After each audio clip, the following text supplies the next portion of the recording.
नेकपा एमाले राष्ट्रिय राजनीति को मूल प्रवाह हो, मूल प्रवृत्ति हो। लोकतांत्रिक आंदोलन को, लोकतांत्रिक विचार को, लोकतांत्रिक अभ्यास को मूलधार, मूल प्रवृत्ति हो। यसको काँधमा देशमा सकारात्मक परिवर्तन ल्याउने, संक्रमणलाई उपयुक्त ढङ्गले अगाडि बढाउने, प्राप्त उपलब्धिको रक्षा गर्ने, प्राप्त उपलब्धिहरूलाई सुदृढ गर्दै देशलाई अगाडि बढाउने र समृद्ध नेपाल, सुखी नेपाली बनाउने अभिभारा यसको काँधमा छ। यति महान अभिभाराहरू बोकेर हिँडेको पार्टी एकछिन अल्मल्याउने, एकछिन चटके कुरा गरेर देशको परिवर्तन हुँदैन भन्ने कुरा जान्दछ र यथार्थ तर्कहरू, तथ्यहरू अवलम्बन गर्नुपर्ने आवश्यकता ठान्दछ, त्यसमा अमल पनि गर्छ।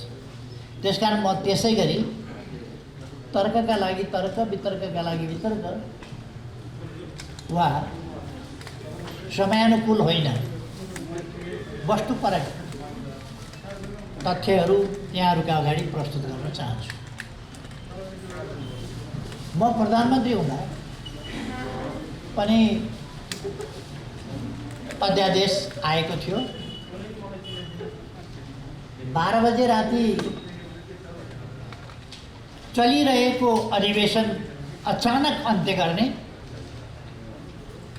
एक हप्ता पछिसम्मका र महिनौँ दिन पछिसम्मका प्रतिबद्धताहरू एकछिन अगाडि गर्दै गर्ने, केही मिनट पछाडि अचानक अन्त्य गर्ने धोकापूर्ण ढङ्गले र 12 बजे अन्त्य गर्ने र भोलिपल्ट बिहानै अध्यादेश जारी गर्ने मेरो नेतृत्वको समयमा मेरो सरकारले गरेको थिएन।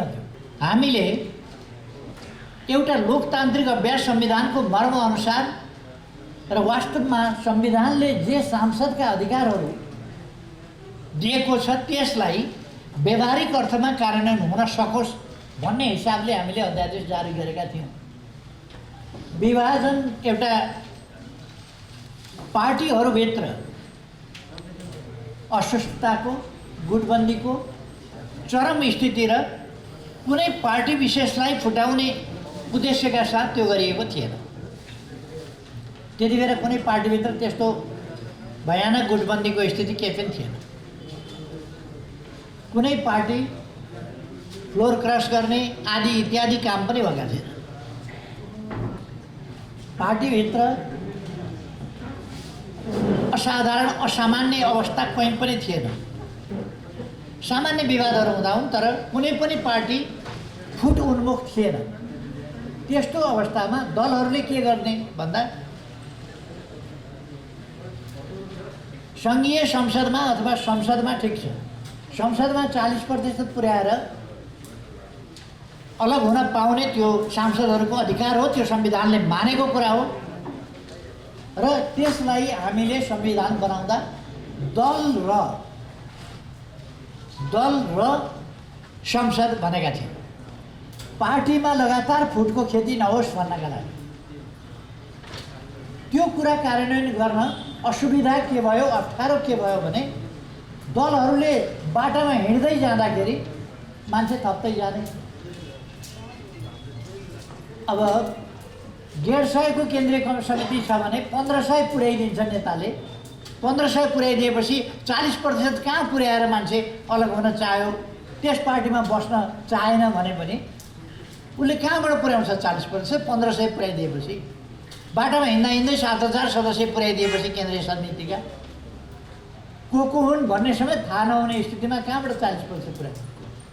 त्यसर्थ त्यसको वा भन्ने राखियो, किनभने यो पार नलाग्ने हिसाबले संविधानमा उल्लेख गर्ने तर त्यसको कार्यान्वयन हुन नसक्ने स्थिति, त्यसलाई अत्यन्त अमूर्त बनाउनु हुँदैन भनेर संविधानको कार्यान्वयन र लोकतन्त्रको मर्मअनुसार सांसदका अधिकारहरू, केही स्वतन्त्रताका अधिकार पनि हुन्छन् जो संविधानले प्रदान गरेको छ, त्यसको व्यवहारिक कार्यान्वयनका लागि अध्यादेश ल्याइएको। त्यतिबेला कसरी उधम विरोध भयो, संसद छल्न खोजेको, अध्यादेशबाट देश चलाउन खोजेको, सरकार चलाउन खोजेको आदि कुराहरू भयो। अहिले त्यस्तो स्थिति हो र 12 बजे राति अन्त्य गर्ने, भोलिपल्ट बिहानै अध्यादेश आउने। सदन अधिवेशन 12 बजे राति अन्त हुन्छ, भोलि बिहानै अध्यादेश आउँछ। अध्यादेश आउनका लागि प्रक्रिया के हुन्छ भने कानुन मन्त्रालयमा मस्यौदा जानुपर्छ। कानुन मन्त्रालयको मस्यौदा त्यो मन्त्रालयमा गएको मस्यौदा कानुन मन्त्रालयले सहमति दिनुपर्छ।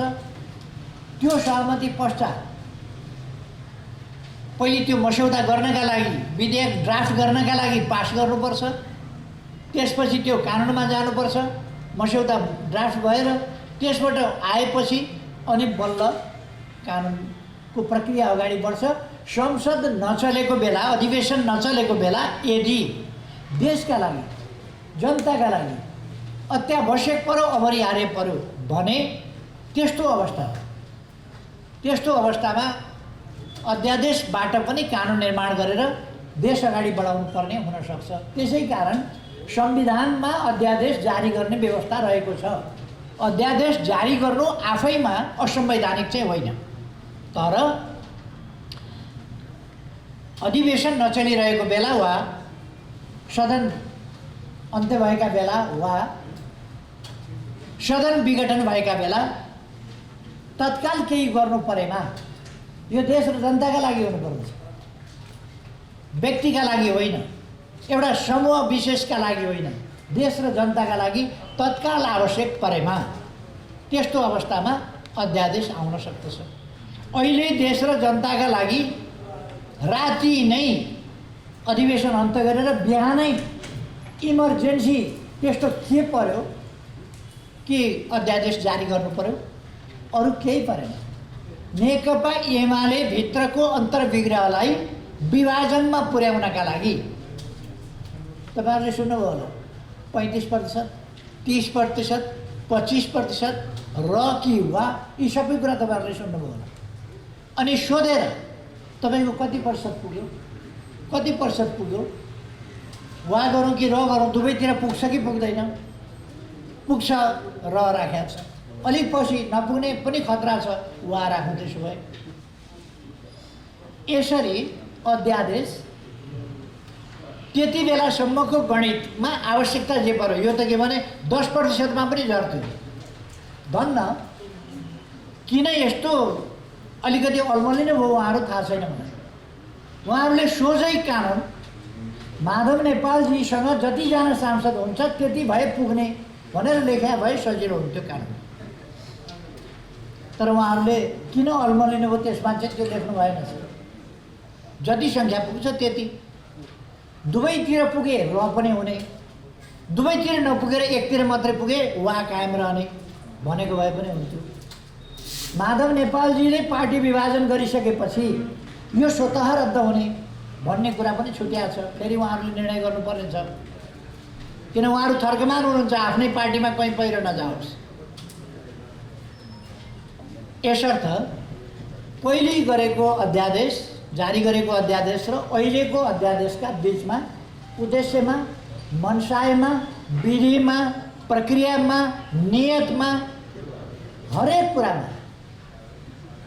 कुरामा सोधिरहनु पर्ने कुराहरू तपाईँहरूलाई कन्ठै छ त, थाहै छ त, तपाईँहरूलाई आफै थाहा छ। तर पनि तपाईँहरूले सोध्नुभयो, धन्यवाद छ, मैले पनि भन्ने मौका पाएँ। अर्को सोध्नुभयो, एकजना मित्रले भन्नुभयो यो पहिलेको र अहिलेको उस्तै होइन, कोही नअल्मलिनु होला, उस्तै होइन भनेर। यति चाहिँ उहाँले सत्य बोल्नुभयो। वाक्यांश, वाक्यको अंश चाहिँ सत्य बोल्नुभयो। पहिलेको र अहिलेको अध्यादेश उसै प्रयोजनका लागि, उस्तै प्रयोजन, उस्तै नियत, उस्तै मनसाय, उत्तिकै संवैधानिक प्रश्न होइन, कानुनी हिसाबमा उस्तै होइन, यो फरक छ। तर उहाँले साफ झुट बोल्नुभयो, देशका अगाडि बेइमानीपूर्ण कुरा गर्नुभयो कि उहाँले चाहिँ देशका लागि, यो नेकपा एमाले पार्टी फुटाउन खोजेको देशका लागि सत्ताले यस्तो, सरकारले राजनीतिक पार्टीभित्र बदनियतका साथ हात हालेर अनुचित ढङ्गले कानुन निर्माण गरेर, अनुचित बाटोबाट कानुन निर्माण गरेर प्रतिपक्षी पार्टी फुटाउने कार्य अनैतिक कार्य हो। यो नैतिक कार्य होइन, यो बिल्कुलै अनैतिक कार्य हो। त्यसकारण यस्तो अनैतिक कार्य चाहिँ उचित हुन्छ कहीँ? यो उचित होइन। मैले योभन्दा बढी यसमा व्याख्या गरिरहनु पर्ला जस्तो लाग्दैन। देश जोगाउनका लागि अध्यादेश, यो अध्यादेश नआएको भए देश के हुन्थ्यो त? के हुन्थ्यो देश? एमाले फुटाउन नपाएको भए देश के हुन्थ्यो त? बिलाउँथ्यो? यो बरफको डल्लो हो, यो घाममा राखे बरफको डल्लो हो, यो कर्कलाका पातको पानी हो। यो देश खत्रक्क झरेपछि कहाँ खर्च खान पाउने? के हुन्थ्यो त यो अध्यादेश देश जोगाउनका लागि भन्ने कुराको पनि त एउटा हद हुन्छ नि त। देश जोगाउनका लागि यो अध्यादेश, यो वितण्डा, यो असंवैधानिक क्रियाकलाप, यो अनैतिक कार्य नहुँदा देश जोगिँदैन। त्यसकारण यो बिल्कुल गलत परिभाषा हो, गलत व्याख्या हो। यस्ता गलत व्याख्यामा हामी कोही पर्नु हुँदैन भन्ने मलाई लाग्छ। बारदलीको टिप्पणी पनि चर्चामा छ, अनि चर्चामा नहुनका लागि मैले गरे हो र अहिले बोलेको कुरा पनि चर्चा हुन्छ नि। अहिले बोले पनि चर्चामा हुन्छ, चर्चा होस् है भनेर त बोले। त्यसकारण यो नयाँ कुरा भयो, अहिले बोले पनि चर्चा हुन्छ।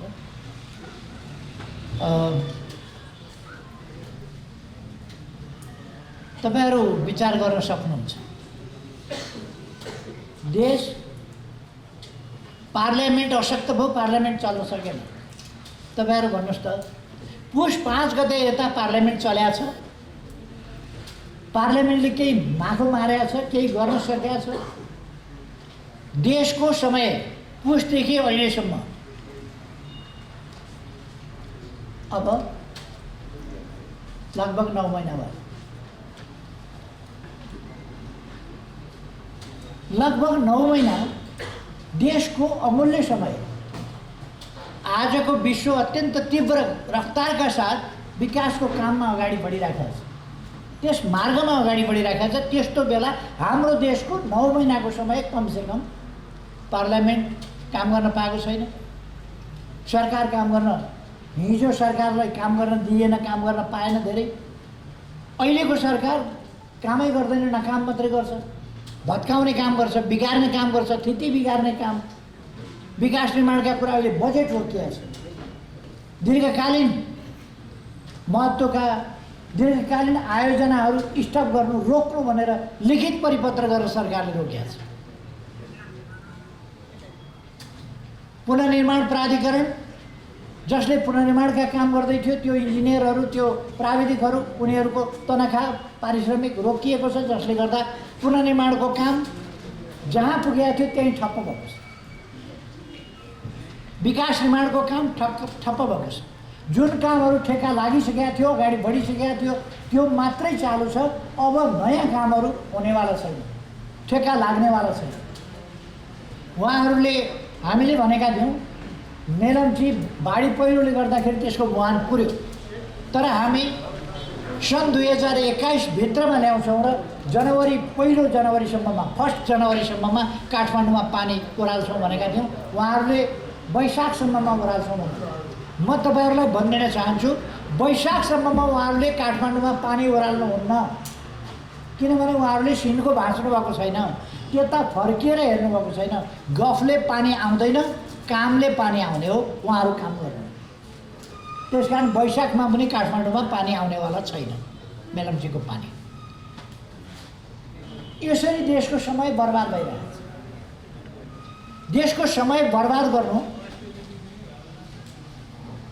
अनि राजनीतिलाई सार्वभौम सत्ता सम्पन्न जनता जसको निर्णयमा, जसको निर्देशमा, जसको आदेशमा मूलभूत राजनीति सञ्चालन हुनुपर्छ, त्यो जनताका हातबाट खोसेर अन्यत्रै पुर्याउनु, जनादेशबाट सरकार नबन्ने परमादेशबाट सरकार बन्ने स्थिति ल्याउनु, शक्ति वृद्धिकरणको सिद्धान्त खल्बलिनु,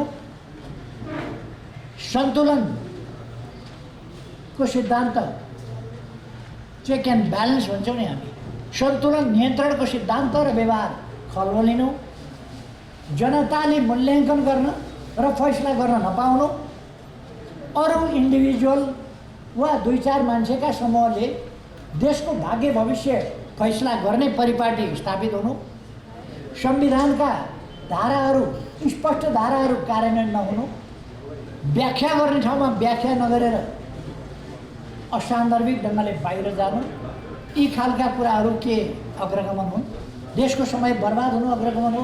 यति बेला अस्ति नै जेठको सुरुसम्ममा कमसेकम नयाँ सरकार बनिसक्थ्यो र नयाँ सरकारले काम सम्हालिसक्थ्यो। यो अस्थिरता, यो तानातान, पार्टी फुटाउनका लागि बन्ने साथ अध्यादेश जारी गर्ने खालका नाटक, त्यो अध्यादेशलाई सहयोग गर्नका लागि, पार्टी फुटाउनका लागि नेकपा एमाले कारबाही गरेर सूचना 1 गते जारी गरेको आज 9 गतेसम्म संसद सचिवालयलाई सूचना जारी गर्न सभामुखले दिनुभएको छैन, सभामुखले रोकेर राख्नुभएको छ। यो खालका अमर्यादित पदीय मर्यादा, पदीय आचरण विपरीतका क्रियाकलाप लोकतन्त्र हुन्छन्?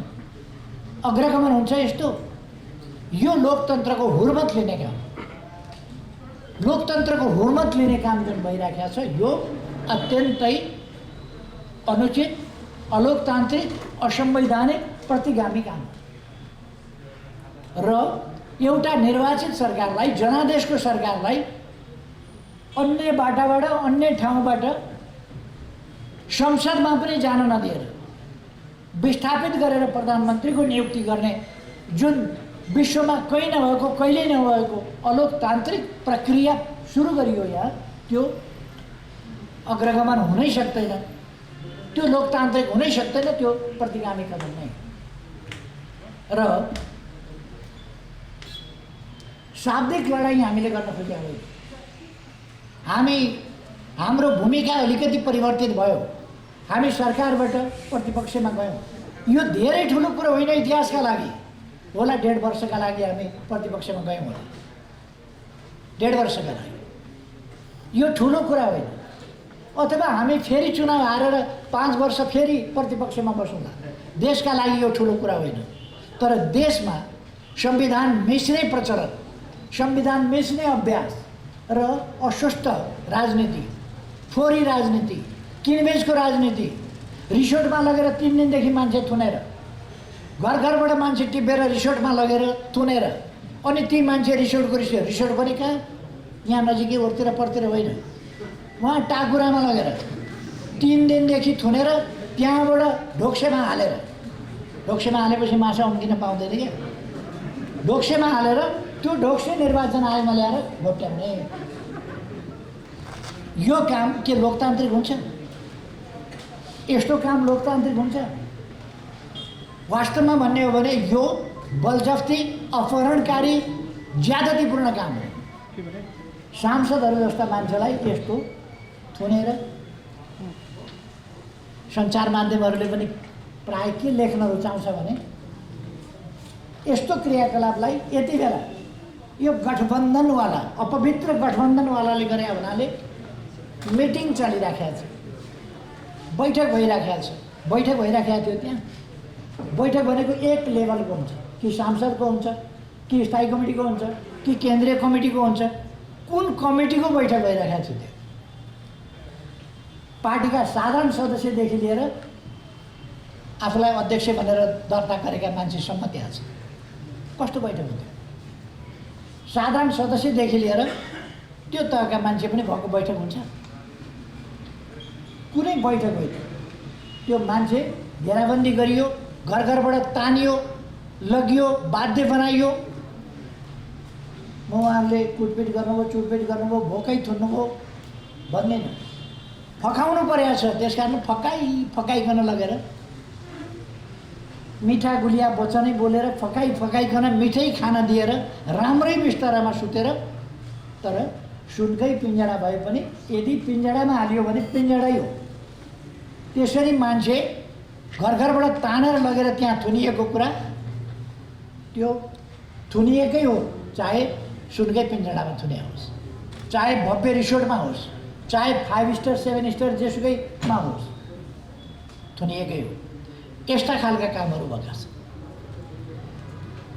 यता अहिले हामीले 14 जनामाथि कारबाही गऱ्यौँ, पार्टी नफुटोस् भनेर। पार्टी नफुटोस्, 14 जनामाथि हामीले कारबाही गऱ्यौँ भने कुनै प्रतिशत नै पुग्दैन त्यहाँ। त्यो प्रतिशत नपुगेपछि पार्टी फुट्दैन। पार्टी नफुटोस् भन्नका लागि हामीले कारबाही गऱ्यौँ। अनि त्यसलाई देखा नदेखी गर्ने, गोप्य राख्ने लेखराज भट्टजीहरू, टोपबहादुर रायमाझीजीहरू, उहाँहरूलाई प्रचण्डले निष्कासन गर्दा त्यो कुनै सेन्ट्रल कमिटी बसेको होइन, सेन्ट्रल कमिटीले निर्णय गरे होइन। प्रचण्डको आदेशमा उहाँले ढोकाबाट समातेर पत्र ल्याएर पढिबाची गरेर हतार हतार सुनाउनु भयो, हतार हतार टाँस्नुभयो, हतार हतार कार्यान्वयन गर्नुभयो। त्यो निष्कासन नेकपा एमाले देशको प्रमुख पार्टीले गरेको कारबाही 9 दिनसम्म उहाँ हिजो त दाँत टाल्नु जानु रहेछ। दाँत टाल्नु। अनि मेरो शुभकामना छ उहाँको दाँत राम्रै टाल्नुहोस्। तर हिजो पो दाँत टाल्न जानुभयो त 8औं दिन। 7औं दिनसम्म के गर्नुभयो? हिजो 8औं दिन निर्वाचन आयोगलाई उहाँले गोलमटोल पत्र लेख्न निर्देशन गर्न सक्नुहुन्छ टालेका दाँतले भने सदर गर्न सक्नुहुन्न, त्यो सूचना जारी गर्न सक्नुहुन्न। उहाँले पत्र पठाउनु हो विचाराधीन रहेको भनेर।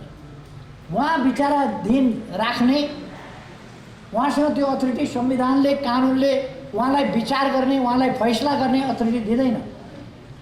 पार्टीले कारबाही गर्ने नगर्ने पार्टीको कुरा हो। उहाँले त्यो जानकारी पाएपछि सूचना संसद छ भने सुनाउने, संसद छैन भने सूचना पार्टीमा टाँस्ने।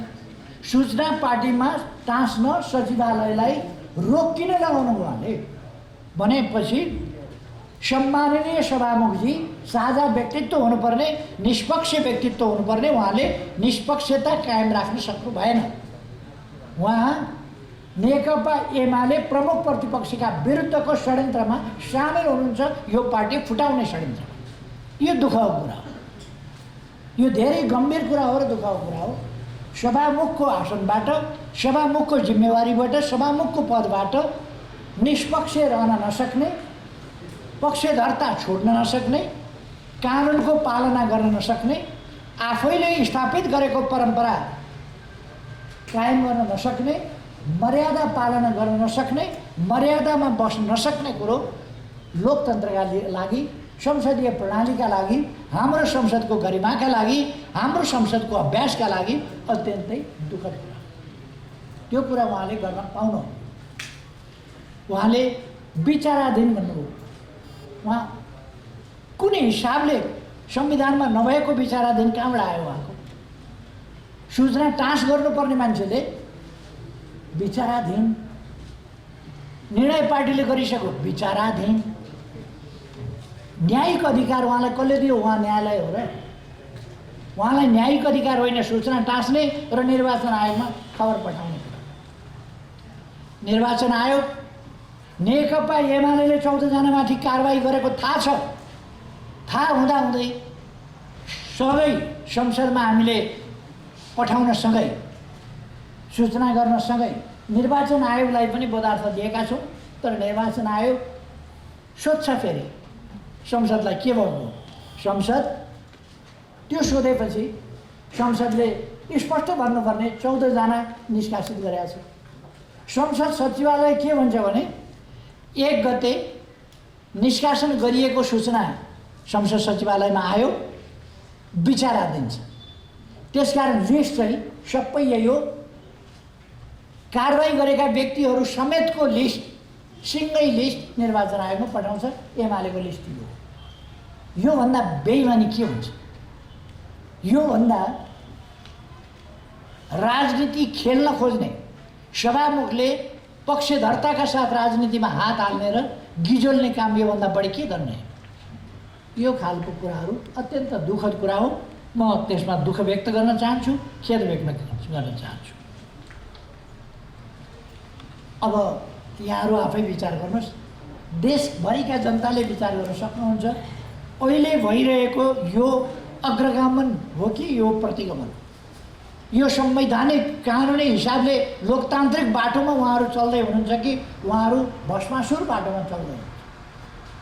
यो संविधान नमान्ने, कानुन नमान्ने, लोकतान्त्रिक मर्यादाहरूको पालना नगर्ने यही लोकतान्त्रिक बाटो हुन्छ।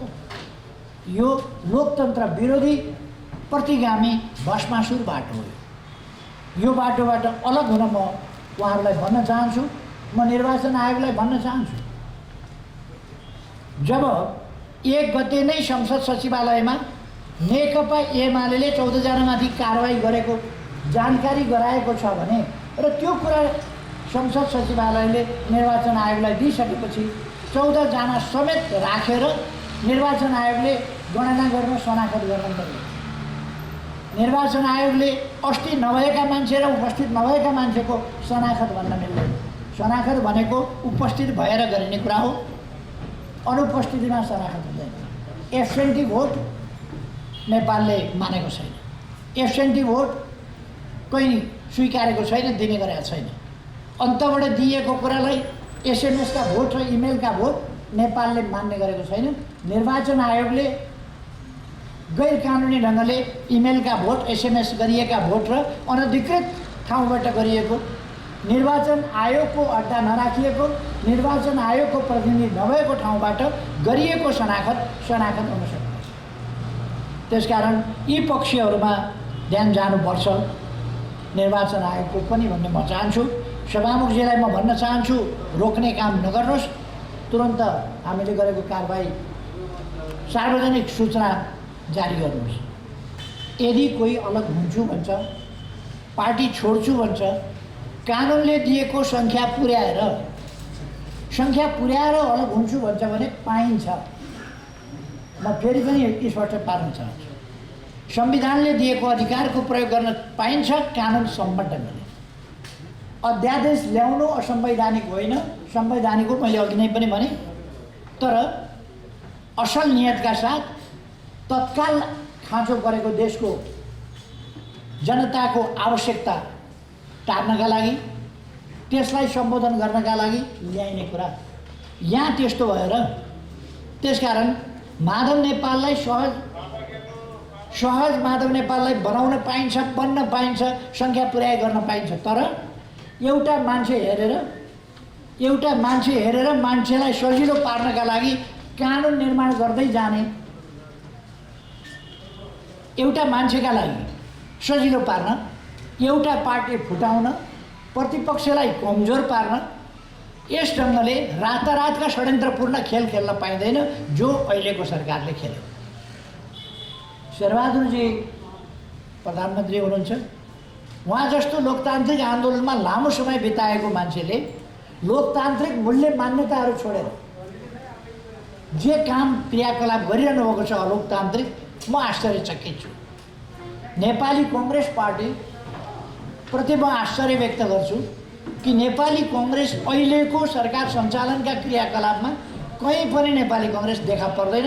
यदि नेपाली कांग्रेससँग कुनै मूल्य मान्यता छ भने, लोकतान्त्रिक मूल्य मान्यता छ भने होइन, अरूकै आवश्यकता परिपूर्तिका लागि एउटा प्रधानमन्त्रीको पद भएपछि जे गरे पनि हुन्छ भन्ने हो भने त्यस्तो परिभाषा दुःखद कुरा हो, देशका लागि हानिकारक कुरा।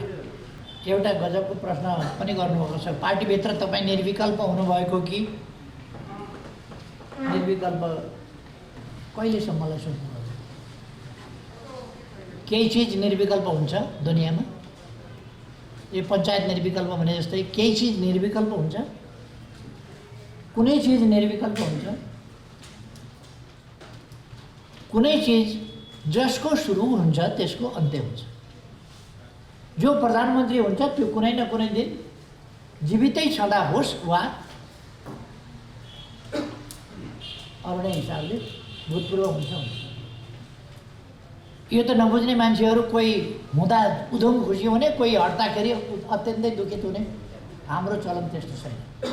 हामी दुनियाँलाई बुझ्छौँ, दार्शनिक हिसाबले बुझ्छौँ, जीवन जगतलाई बुझ्छौँ, परिवर्तनलाई बुझ्छौँ। केही पनि निर्विकल्प हुँदैन। अवधिका लागि निर्विकल्प हुन्छ, अवधिका लागि निर्विकल्प हुन सक्छ, जस्तो अहिले नेकपा एमाले हालका लागि प्रतिपक्षमा निर्विकल्पै छ, अरू कोही प्रतिपक्ष आउनेवाला छैन। आउँदो चुनावपछि सत्यपक्ष हुनका लागि पनि यो निर्विवाद निर्विकल्प छ। आउँदो चुनावबाट फेरि यो सरकारमा जान्छ, यसको कुनै विकल्प पनि छैन। यो फेरि सधैँका लागि होइन, त्यो आवधिक निर्वाचन भइरहन्छ। म पनि अहिले अर्को व्यवस्था नभएसम्मका लागि अध्यक्ष रहन्छु, या अर्को व्यवस्था गर्नु नपरेसम्मका लागि, वा सामान्यतया भन्दा महाधिवेशनसम्मका लागि कसैले मलाई चुनौती दिइहालेको छैन, दिनुपर्ने छैन। किनभने हामी चुनौतीको खोजी गरेर दिनै पछि पार्टीभित्र लफडा गर्छौँ। चुनौतीको खोजी मात्रै हाम्रो काम होइन, हामी समस्या होइनौँ। मैले अक्सर भन्ने गर्छु, हामी समस्या होइनौँ, हामी समस्याका समाधान हौँ। हामी देशमा आएका समस्यालाई, पार्टीमा आएका समस्यालाई पनि समाधान दिन्छौँ। तसर्थ निर्विकल्प भन्ने कुरा केही पनि हुँदैन, कोही पनि हुँदैन। र स्वाभाविक रूपमा म अनुकूल समयमा जिम्मेवारी हस्तान्तरण गर्ने कुराको पक्षमा हुन्छु, त्यसमा विश्वास गर्छु।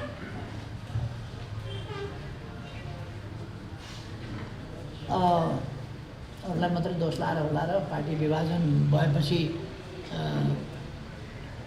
तपाईँको पालामा पार्टी विभाजन भयो भन्नु। मेरै नेतृत्व अन्तर्गत चुनावी तालमेल भएको, नेकपा एमाले नेतृत्वको त्यो तालमेलले अत्यधिक मत प्राप्त गरेको, अत्यधिक सिट प्राप्त गरेको, त्यसपछि मेरै नेतृत्वमा पुराना दुई धारका पार्टीहरू एकीकृत भएर एउटा एकीकरणको प्रक्रिया पूर्णता पाएको, देशले राजनीतिक समस्याहरूको समाधान पाएको, पृथकतावादको अन्त्य भएको, हिंसामा विश्वास गर्ने शक्तिहरू शान्तिपूर्ण राजनीतिको मूलधारमा आएको, संविधान नमान्ने शक्तिहरू संविधान मान्ने, संविधानमा अनबोर्ड गर्ने भन्ने धेरै कुरा हुन्थ्यो। संविधानको सर्वस्वीकार्यताको धेरै चर्चा हुन्थ्यो। त्यो संविधानको सर्वस्वीकार्यता पनि मेरै नेतृत्वमा, मेरै समयमा भएको थियो। अब केही मान्छेलाई बाक्लो दाल खान मन लाग्यो भनेर सानो हन्डी लिएर चौको बसाउन जाँदा अनि तपाईलाई दाग लाग्यो नि भन्ने, के को दाग लाग्छ? दाग लाग्ने त हन्डी बोकेर बाक्लो दाल बसाउन जानेलाई लाग्छ। अनि यहाँ नेकपा एमालेमा यत्रो लङ्गुर लाग्या भन्छन्, लङ्गुर लागे जस्तो चाहिँ यत्रो हाँडी पड्केर बसाउन किन जानु पर्यो घोप्टे भाग लाउनलाई? त्यसकारण त्यसको जिम्मा मैले लिइरहनु पर्ने होइन। यद्यपि म पार्टीको प्रमुख भएको हुनाले मेरो समयमा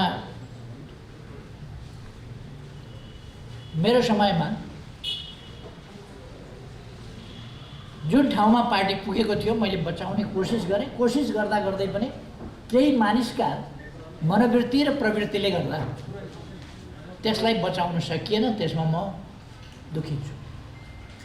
केही मान्छेलाई मैले सच्याउन खोजेँ, सकिनँ, दुखी छु। मैले पढाएका विद्यार्थी सबै डिस्टिङसनमा आउन्, 100मा 100 ल्याउन् भन्ने चाहन्छु, कोही त्यस्तो हुन सकेन, फेल भयो, म दुखी छु। मैले नपढाएको भए त सबै डिस्टिङसन आउँदैन थियो होला। पढाएकै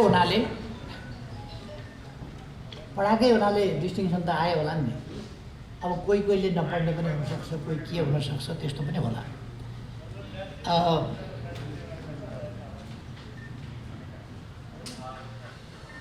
एउटा प्रश्न गर्नुभएको छ, माधव नेपालजीले बृहत कम्युनिस्ट आन्दोलन बनाउने, बृहत कम्युनिस्ट आन्दोलन, घर जलाउने अनि खरानी बेच्ने अनि भन्ने सहर बसाउँछु, खरानी बेचेर सहर बसाउँछु, ती फाल्तु कुरा। मलाई नयाँ पार्टी दर्ता गर्न दिनुहोस् न, त्यसपछि एकता गर्नु। यो एकताको कुरा हो, पार्टी फुटाउने, नयाँ पार्टी दर्ता गर्ने अनि एकता गर्ने। यो कुनै एकताको बाटो हो, एकताको तरिका हो? यस्ता झुट कुराहरू यस्ता चटके कुराहरूका पछाडि नलाग्न, त्यस्ता कुराहरूमा विश्वास नगर्न म सबैलाई आग्रह गर्न चाहन्छु।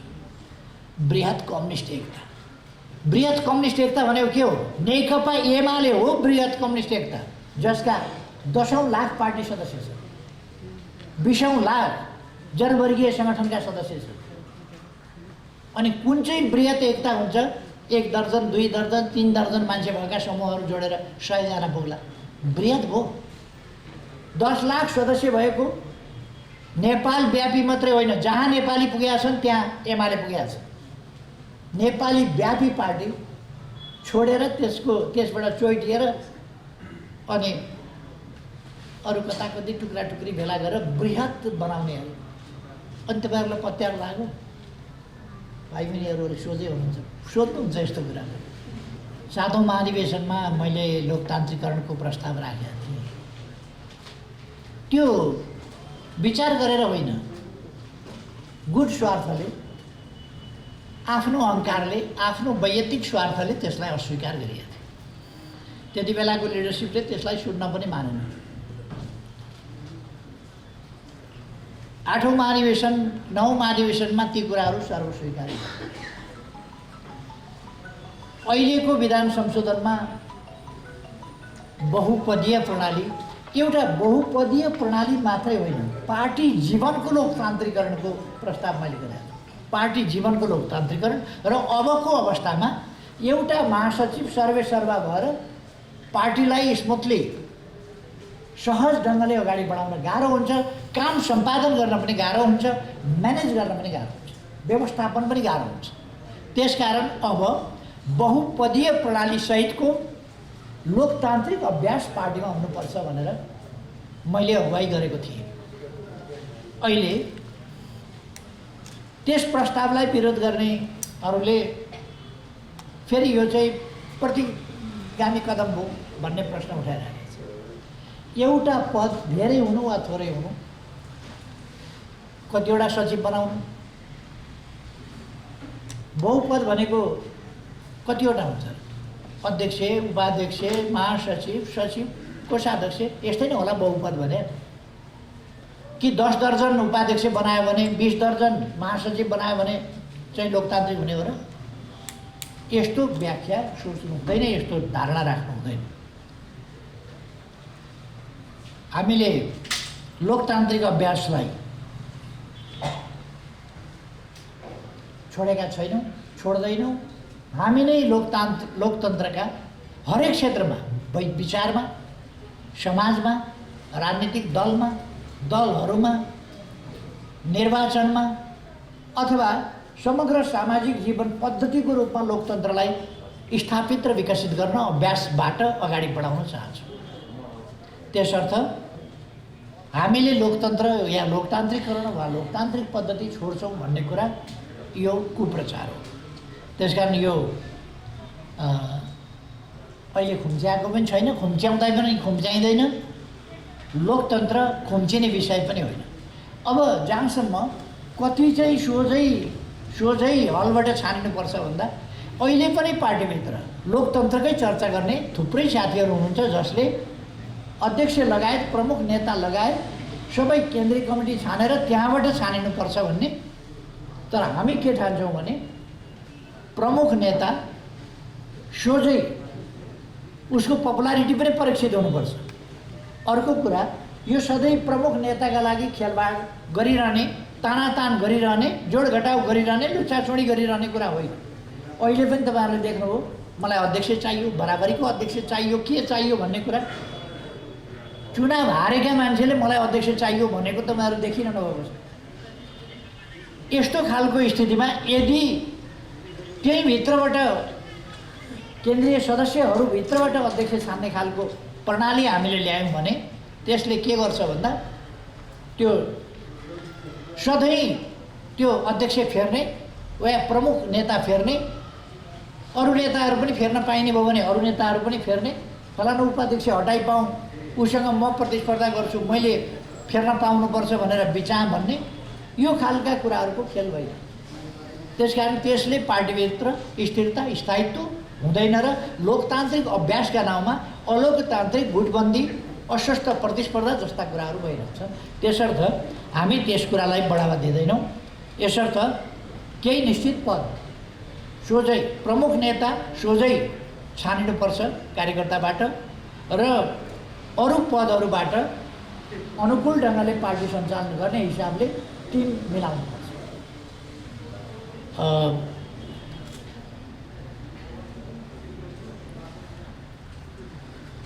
एउटा चाहिँ सोध्नुभएको थियो एउटा चेलीले जस्तो लाग्छ मलाई, तपाईँलाई निन्द्रा लाग्छ कि लाग्दैन? निन्द्रै लागेन भने त मान्छे त बौलाइहाल्छ। अर्कोले बाटो बिराउँछ अनि मलाई निन्द्रा नलाग्ने, जसले बाटो बिराउँछ उसलाई निन्द्रा नलाग्नु पर्ने ठाउँमा ऊ रिसोर्टमा गएर घुरेर सुत्ने, अनि म चाहिँ सही बाटोमा जाउँ भन्ने मान्छे चाहिँ ननिदाएर बस्ने हुन्छ क्या। त्यसकारण मलाई यस्ता उतार चढाव आदि इत्यादिबाट अवश्य म मानवीय संवेदना भएको मान्छे हो, संवेदनशीलता हुन्छ, तर म अनुकूल स्थिति हुँदाखेरि हौसिने, प्रतिकूल स्थिति हुँदाखेरि फेरि निराश हुने त्यस्तो खालको गर्दिनँ। मलाई मैले जति खाना खाने हो त्यति खाना रुच्छ रुच्दैन कि भन्ने, कसैले मेरो निद हराम गरिदिएँ त्यसलाई चिन्तामा पारिदिएँ भन्ने ठान्छ भने त्यो भ्रम हो। कसैले थोपरी दिएको चिन्ता म बोकेर हिँड्दिनँ, कसैले दिएको पीडा म बोकेर हिँड्दिनँ, कसैले दिएको चिन्ताग्रस्त भएर त्यो बोकेर म अनिदो बस्दिनँ। त्यस कारण मलाई निन्द्रा लाग्छ र निराएर खाएर आरामसँगले म कामलाई अगाडि बढाउँछु। त्यसकारण म चिन्ताग्रस्त भएर बस्ने, पुरपुरा हात लाएर बस्ने मान्छे होइन, फेरि अगाडि बढ्ने मान्छे।